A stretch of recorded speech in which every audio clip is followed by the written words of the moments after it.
Mm-hmm. Hi, everyone.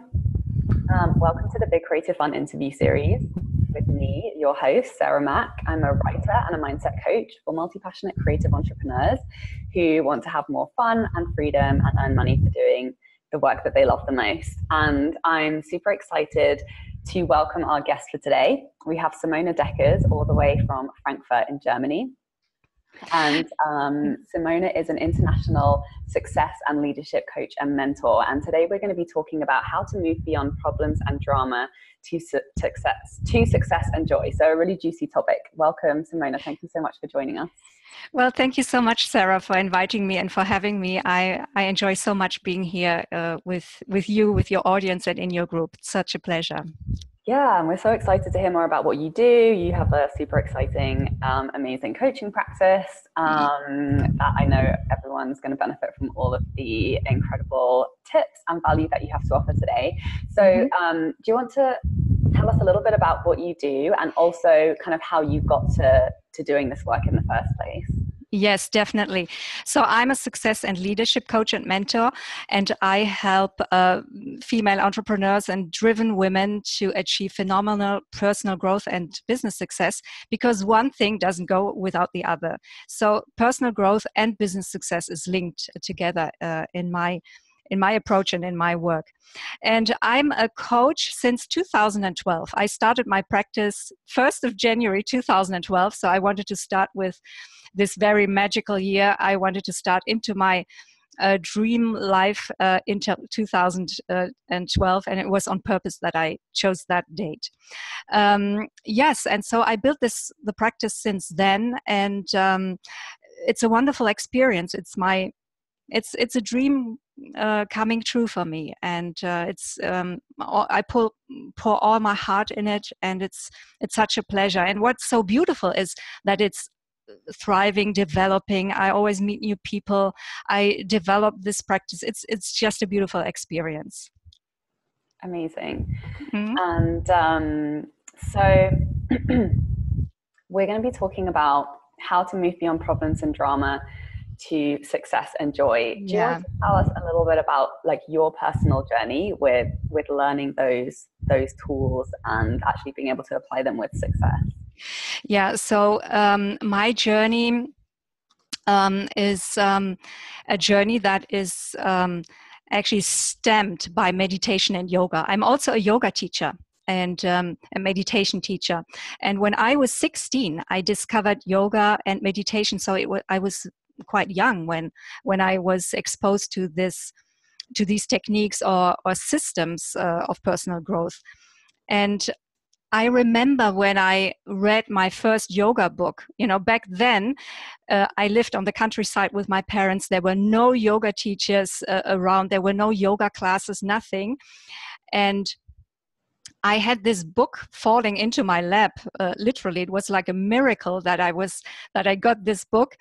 And I said to myself, my goodness, this is amazing. This is magic, a whole new dimension opened up for me, developing consciousness, going deep with your own personal study and development. That was amazing. So I had these tools. And of course, we all have challenges every day. Yeah, we all have problems. We all have insecurities. And yoga and meditation and personal growth always helped me. It was a pillar that was such a stable foundation and such a comfort as well. So I always came back to meditation and the yoga, not only the asanas and pranayama, but also to the philosophy behind it, and that always gave me strength. And what is the philosophy of yoga, or the system of yoga? That is that you have to be deeply connected to yourself. You have to know yourself. And what's beautiful about yoga is there's the principles. Don't compare yourself. Don't compare yourself to anyone else. And there's nothing to achieve. You are enough as you are. And I think that's really deep. And when this sinks deep, you know that you're worth you're worth of every great miracle, that you're worthy of all the beauties and the splendor and the abundance that is there for you. So that gave me strength. And I don't want to go into every trial and crises that I faced. You know, boyfriends left me, my grandmother died, jobs stopped, etc. So there are always challenges and trials. And the thing is, how do we overcome this? How do we get resilient? And I brought something for you and for your audience, for the other members of the group. I don't know if you ever heard about Dr. Hawkins. He's an American professor and scientist, and he had elaborated the frequencies of emotions and the scale of consciousness. And I have it here. It looks like this. You can Google it in the internet. So Dr. Hawkins, and he measured emotional states and emotions and thoughts. And he found that at the lowest spectrum here, at the tip down there, you have shame and guilt. You have hopelessness, being a victim, feeling a victim. And then you go up the spiral a little bit. You come to apathy, grief, fear, and then you come to courage, neutrality at 250. So he measured it in hertz, the frequencies, and really at the bottom it's 50, and neutrality is already 250. So here it gets better already. Here we at this mark we feel better already. Then it goes higher to willingness, acceptance, reason, and then magical 500 hertz love, unconditional love. And then it gets really juicy, joy, and then we have peace. And at 700, the 700 mark, we have enlightenment. So the thing is, how do we move up the spiral? How do we get into from a low consciousness or from a lower vibration to a higher one? The thing is, we can choose our emotions and our thoughts. And whenever you catch yourself with a negative thought, or stop, pause, and ask yourself, what story am I telling myself? Because our life is the story that we tell ourselves in our head. And that's really important. What is your story about? Are you a victim? Or do you take up the challenge and you say, something's happening to me, but I will make the best out of it, and I will see what is the gift in this, and I will turn it around and make it to my and make it my advantage. So be aware of your words, be aware of how you spin your story, how you pitch the story to yourself, what you tell yourself every day. That's so important. And yes, and when this story is a story of pity and complaint, when you catch yourself, or when we catch ourselves complaining, stop it immediately, because complaining, that's shame and guilt. That's right here, 50 at the bottom. So switch it around, turn it around, make it positive, and it's a little bit of a practice, and we need to exercise this, and we need to exercise our positivity muscle, but it works. Turn it around, spin your story, turn it around into something positive. And sometimes also it can help to have a coach, or an accountability partner, or someone who can help you to see a new perspective. Because sometimes we are so imprisoned in our thinking that we need someone to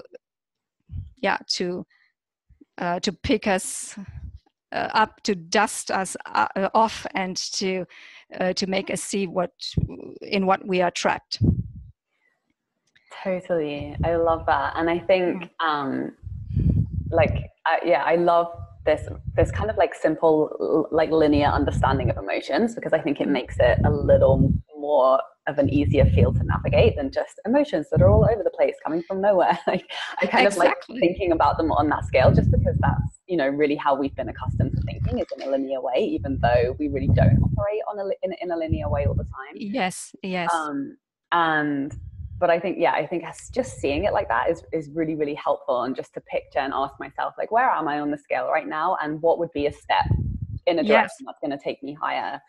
And sometimes, you know, I was just thinking as you were talking, we have different stories and different kind of like emotional set points for all the different areas of our life. You know, sometimes we can be in a particular story or a set point, maybe around our relationships, and again around our business and our career and what's possible.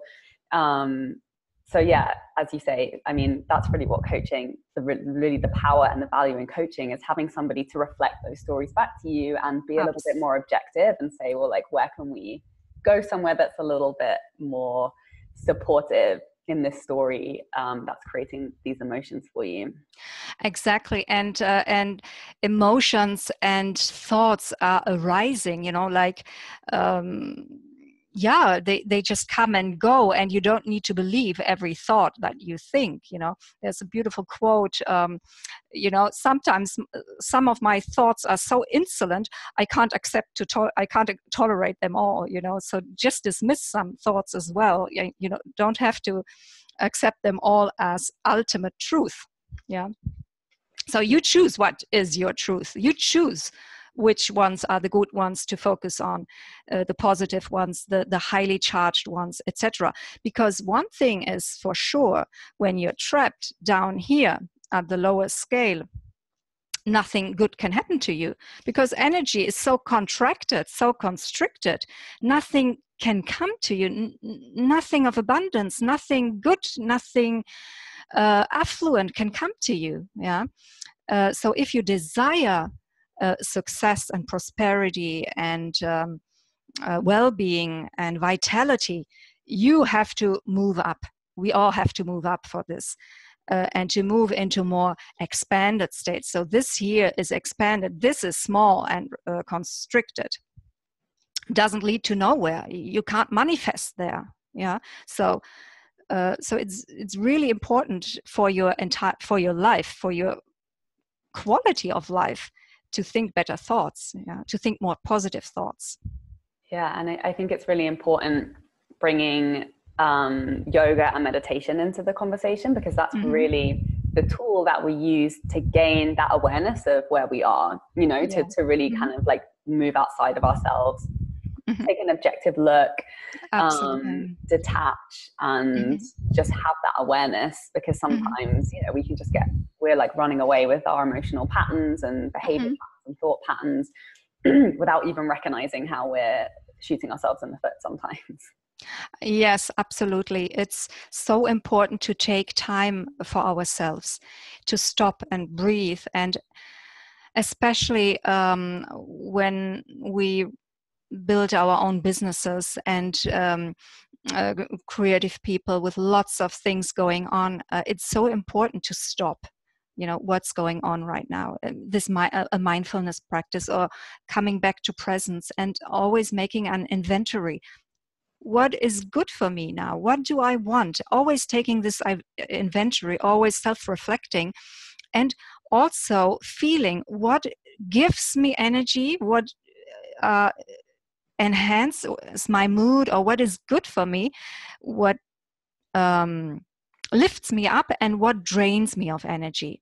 So that's also a very good exercise. You can take a page, and on one side you write the word energy givers and energy drainers, and then you write all your activities down and look what drains your energy and what gives you energy, and then do more of what gives you energy, and try to eliminate everything that's not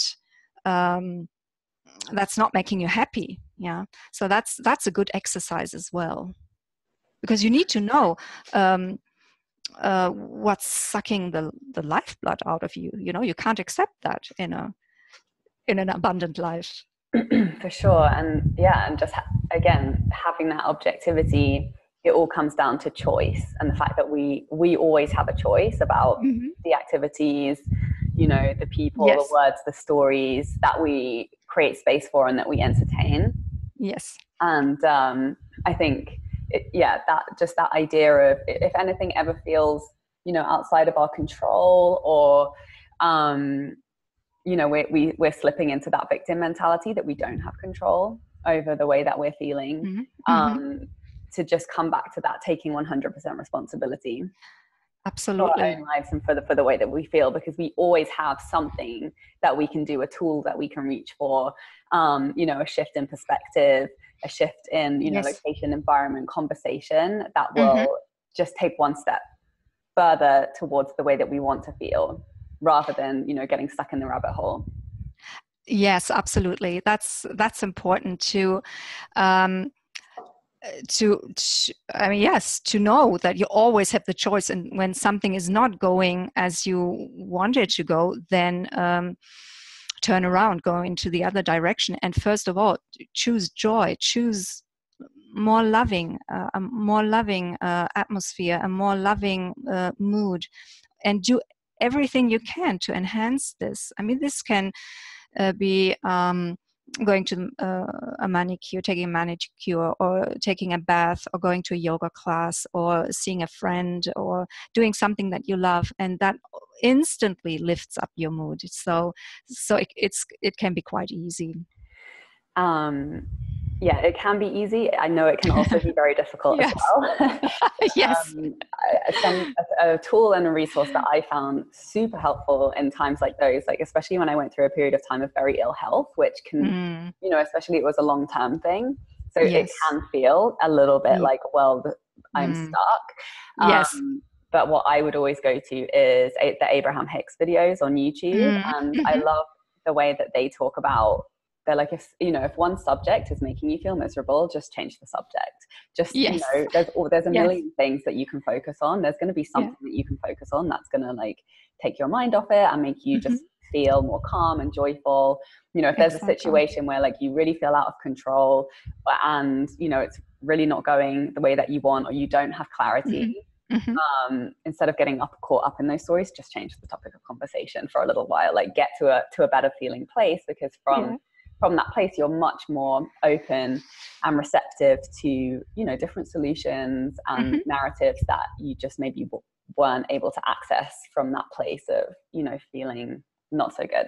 Yes, exactly. Absolutely. Yes. And there are some principles that are universal and that are healing, and that's stillness, peace, and love. And you can also, you know, deliberately create stillness, because in stillness you will get clarity, you will get answers. It's it's a sort of like a paradox, you know. In stillness everything will come, you will hear answers, you will get responses, etc. And also you can ask yourself, what would love do? You know, fear would choose, what would fear choose? What would love choose? And then choose love, something more loving. Yeah, so yeah. I love that. Peace, stillness, and love. And and you know, like you were saying, when you're making those lists of like what energizes you, what de-energizes you, that would be a great thing to make a list of, like, what activities bring me stillness, peace, and love, you know, like seeing friends, taking a yoga class, meditating, swimming, being in nature. Like those are great little tools to have, and also even to purposefully schedule in your day every single day, so you're consistently nurturing that peace and that contentedness and that love. Every single day. And you can even set up your day with a daily morning routine. That's also really important, to set up your day on the right foot from the beginning. Really helpful. All the great ones and the successful people have morning routines.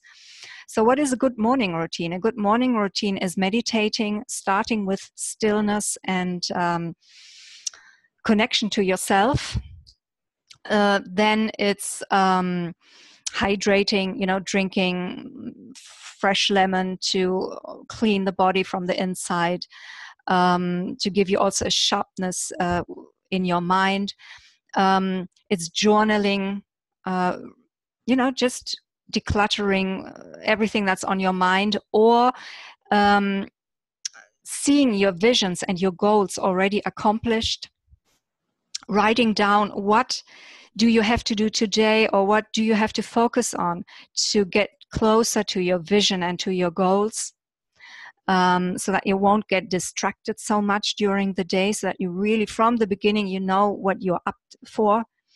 And reading also, reading inspirational, motivational books, or listening to a motivational podcast, something that nurtures your spirit and your entire being, so that you hear and listen to new thoughts, because very often we recycle always our old thoughts.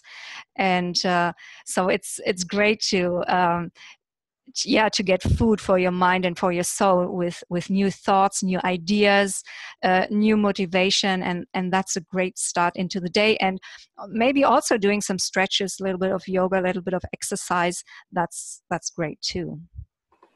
Yeah, so powerful to have that, and and also to have that feedback loop of noticing when you do it and how your day goes, and then when you don't do it, and then how your day goes, and just to really have that objectivity and just build that conversation around us really having that control, that power over choosing our state and creating our own solutions. And I just want to say, if anybody's watching, if anyone has any questions, anything's popping up, anything particularly that you're struggling with, feel free to leave us a comment. Even if you're watching the replay, you can leave your comments and questions below, and we'll get back to you on those. And please send us some hearts, send us some likes if you're watching and enjoying. And another thing that came to my mind when you were talking about just like emotional health and emotional control is obviously using all of those kinds of tools to like train and really take care of the direction that our mind and emotions are going in. Yes. But also there are and yoga obviously helps with this as well, but the physical aspect that's really supportive of emotional clearing, and nutrition. There are nutritional choices that you can make that really allow us to be in control of our emotions, rather than like when you're eating sugar and that you tend to get spikes and dips and you start going all over the place. And there was two things that I wanted to mention that I know have come up again and again for me, and that is, and for many other people. One of them is omegas, and there's a really great seed oil called Udo oil, like UDO oil. I don't know if this is available in Europe, but it's kind of like fish oil, but the vegetarian version, and also probiotics too. And there's a lot more conversations coming to light now around the connection between gut health and our emotional health. Yes, really important. Because I also learned recently that we have neuropeptides that line all of the insides of our intestines, and they kind of keep like traumas and specific emotional patterns. So that's like another way that we can support ourselves, and it's just making very conscious choices around our diet and nutrition, our movement, avoiding certain things, keeping to certain health regimes really supports us. Yes, absolutely. That's it's phenomenal how clearing your gut or having a gut health has an overall influence on your well-being and life quality. It was several years ago. I did a cleaning also, and it was incredible. It was like a treatment of several sessions, a colon cleansing. And after it, I felt relieved. I mean, there was so much clutter, emotional clutter, energetic clutter that was associated with everything that was also in the gut. It was amazing how much better I felt, so relieved and so clean and free. I can wholeheartedly recommend it, absolutely. And keeping your microbiome in good shape, or with the right bacteria, that's really important. And the essential oils have a very high frequency. I think minimum 500 hertz here on Dr. Hawkins scales. And when we apply essential oils, our bodies align with the frequencies of the oils. So oils pull us higher. So that's a great solution too, to use essential oils to raise vibration and frequency. Yes. Yeah, and I think it's important to remember that there's no like one quick fix. It is a combination of all of these little acts that we take to support ourselves that has a cumulative impact that just improves our health and well-being, like day by day by day. And obviously there's going to be highs and there's going to be lows, and sometimes we get to use our tools, but the more we can fill our toolbox with all of these little things that support us, the more we have to lean on during those times when we become a little bit more scattered because something big comes up that we have to deal with. Yes, absolutely. And we also have control over the most important pillars of our health and vitality and energy. And those 4 pillars are nutrition, breathing exercises, because breathing, it's called prana or chi in Chinese wording. The life force can be enhanced through breathing exercises. So we have nutrition that enhances or that has a direct influence on the energy and on our frequency. Breathing exercises, relaxation, and movement. So exercising, and of course, as a yoga teacher, I'm biased for yoga, but it can be anything. Can be swimming, can be cycling, can be going for a walk, can be anything. Just the body loves exercise. So those 4 pillars: nutrition, breathing, relaxation, and movement exercise are the elements that with which we can influence, have an impact on our frequency and vibration. I love that. Even just thinking about all of those things together just feels really relaxing. Yes, it's great. And I just want to underline the importance of movement, because personally for me, I went through a burnout and a period of fatigue. And I remember me too. And sometimes. Okay, yeah, it's when you're feeling fatigued, obviously you don't feel like exercise, and sometimes exercising can lead to even greater fatigue. So I got into a little bit of a cycle of avoiding it. Yes. But but I kept hearing that message. People would be like, maybe you should just go for a walk, or maybe you should go out and do some exercise. Finally I got to a point where I was like, right, I'm going to do this, and just committed to 30 minutes of walking, like nothing strenuous. Really absolutely every day. And yes, I did experience like some more fatigue in the initial stages, but gradually my energy like really quickly started to increase. And it's just moving is one of the most supportive things we can do to our bodies, especially because we're so stationary a lot of the time in the different work that we do. We're normally sat at a table at a computer, a lot of us. And especially when we get busy, it can be really easy to just suddenly like, oh, I didn't go to yoga this week.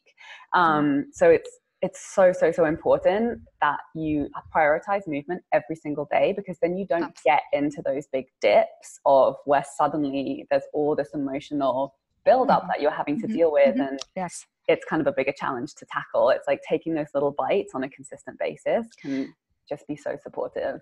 Yes, absolutely. And Sarah, there's also the yoga philosophies. You don't have to achieve anything. There's nothing to perform. There's no performance to deliver in yoga and in life in general. You can flow through life. And there are 2 types of exercise. When you exercise in the spirit of, oh, I need to compete, I want to be faster, and it's really tough, and you battle and you struggle, and that's strenuous, that's stressful, and you build up cortisol, the stress hormones, and that's not a pleasant experience. And then you have exercise which is more relaxing, which is more which builds up oxytocin and lowers cortisol and stress hormones. For instance, hatha yoga does this, or swimming, but always in the spirit or with the mindset, not to compete and not to perform, but just for the pleasure, for the pleasure of moving, very fluidly. So when there's nothing to achieve, just to move, just there's no goal, nothing to nothing to attain. That's really important.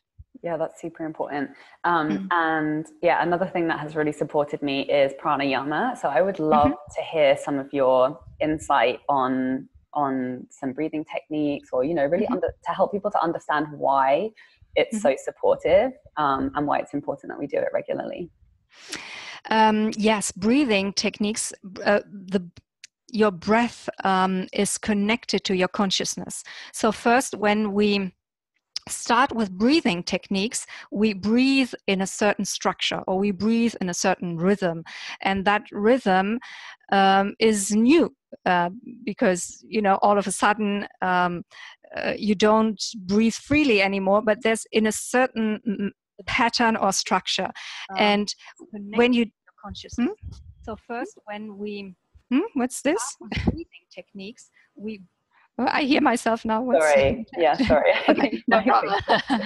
Okay, so yeah, okay. So and so when we do the pranayama, the breathing exercises, we train our consciousness to move also along certain patterns.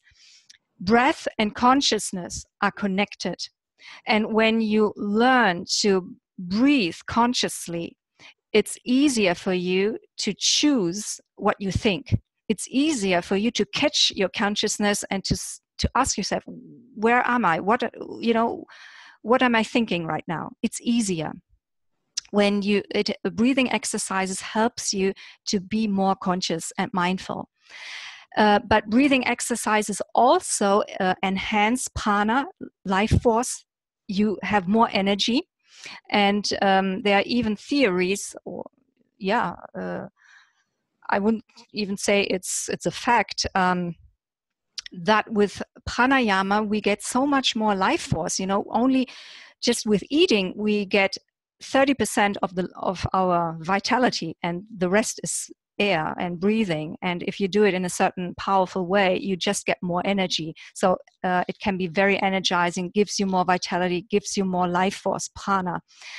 And then the different breathing techniques can activate energy, or it can cool down. It depends on the types of energy, and they can harmonize the brain, left and right hemispheres.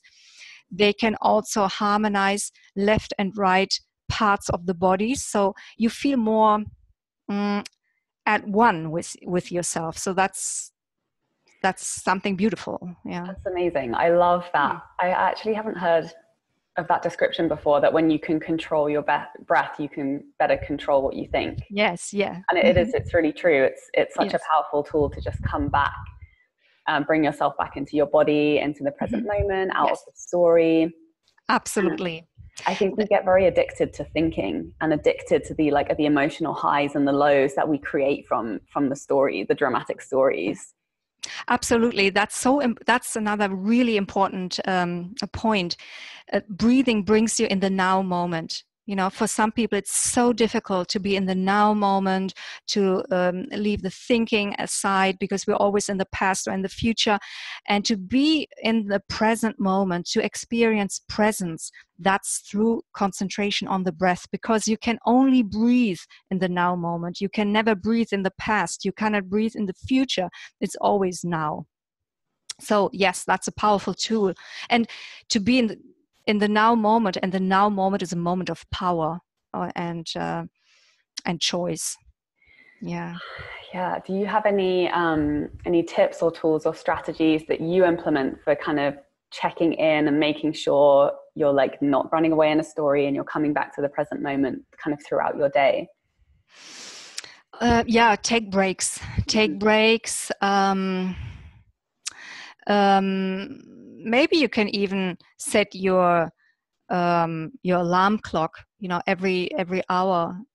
Hey, what am I thinking right now? Or hey, just take a break. I'm doing some self-care, just breathing now, just relaxing, just being without work, without thinking anything. And deep belly breathing. That's some deep breath into the belly. That's already very helpful. Mm-hmm. And actually, yeah, because I notice this when I get really absorbed into my work on my computer, I'll like become all tense around my shoulders, Yeah, and my rib yeah, cage, and I'm all like up in my head and really out of my body. So one thing, and sometimes when I try and do deep belly breaths from that place, I'm actually not very good at it. But one thing that always helps is if I get up and do some stretching. Like if you stretch your body, your body immediately fills with breath in like a deeper way than if you were just kind of trying to do it consciously.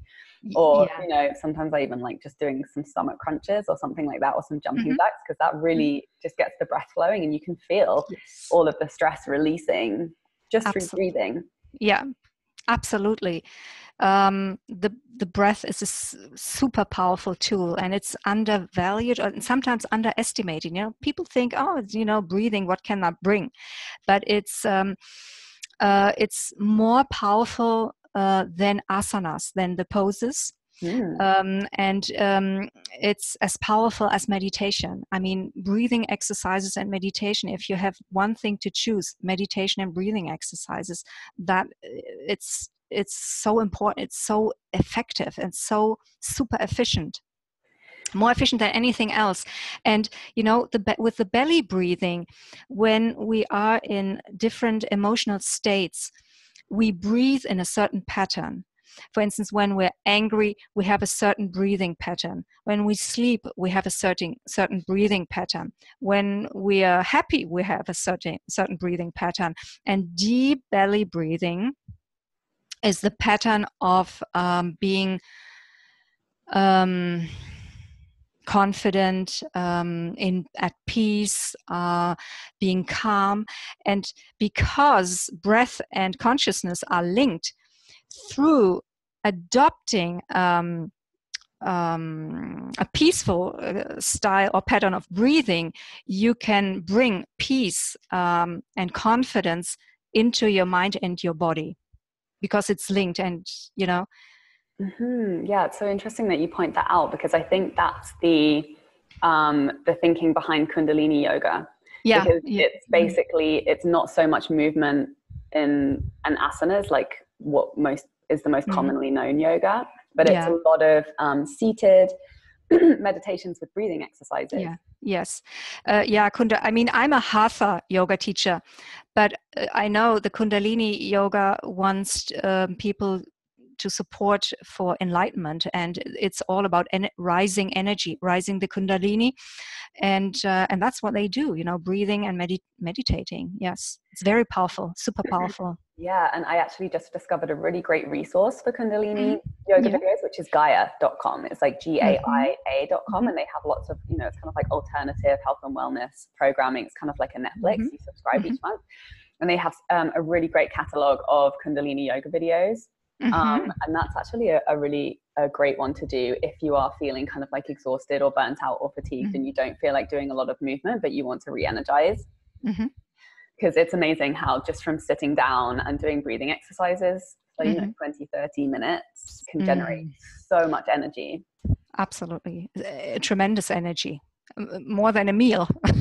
It's really, it's powerful. It's one of the most powerful techniques in the world to generate energy. Yes.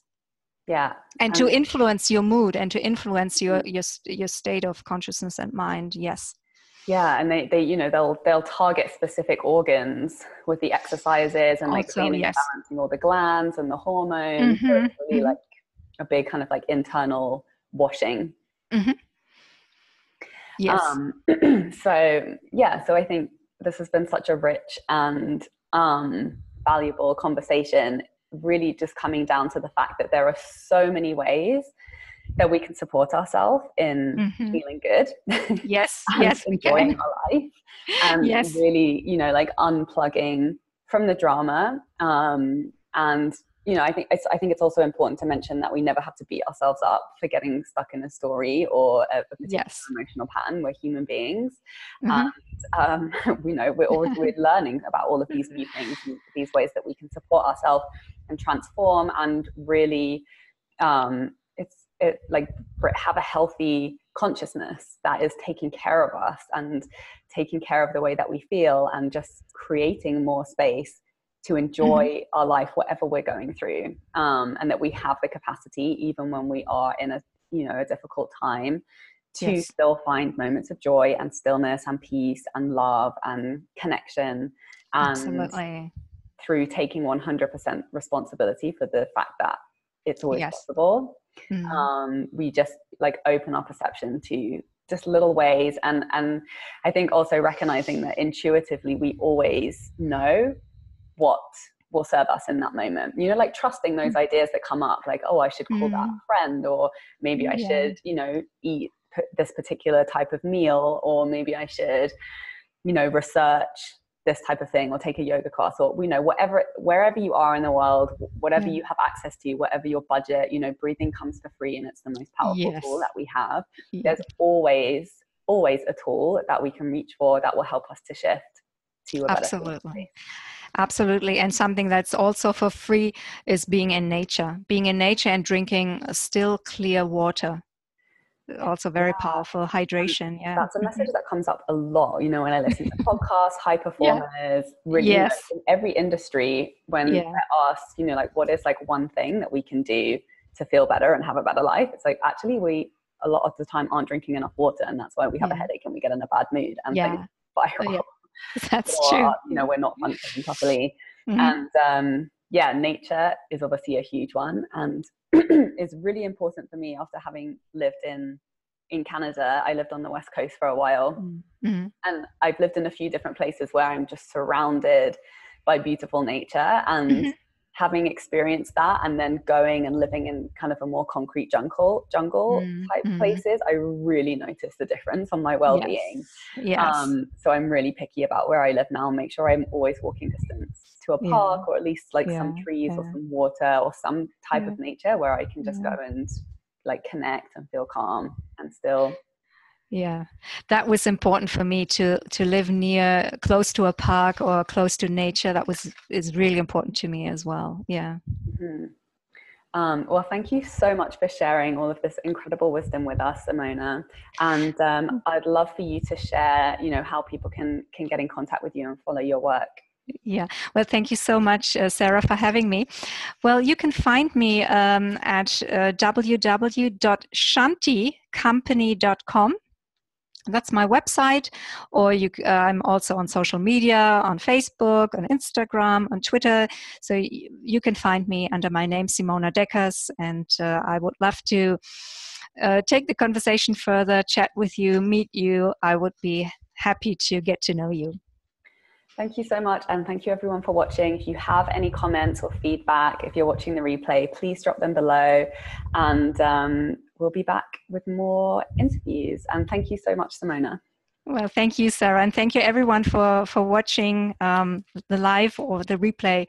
I'm so happy to be here for you, and to be in conversation with you. Thank you so much, Sarah, and everyone. Thank you. Bye.